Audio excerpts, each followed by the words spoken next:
Actually, when I started, rap artist ako, 2009. I was nominated Best New Artist tsaka Best Male Hip Hop Artist sa Wave 89.1.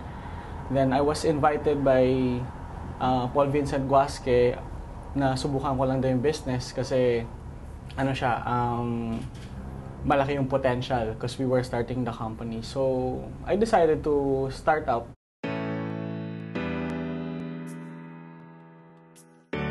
Na akala nila hindi totoo, which is nung nagsimula ako, ganun din yung naiisip ko. Kala ko rin yung posible, kala ko hindi totoo.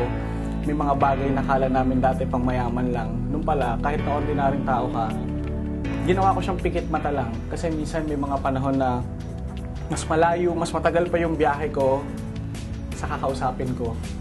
Pero ang maganda nun, at the end of the day, sulit pala yung haba ng biyahe dahil hindi na lang sa kinikita, kung hindi sa mga taong natutulungan namin. Huwag mo silang kaibiganin dahil kumikita ka sa kanila. Mas maganda siguro pakinggan na kaibigan mo kasi sila, kaya sila kumikita. Mas maganda kasing gawin mo yung passion mo ng libre dahil hindi mo problema yung pera. Sabi ko nga sa kanila, wala namang bagay na mahal eh, kulang lang pera mo.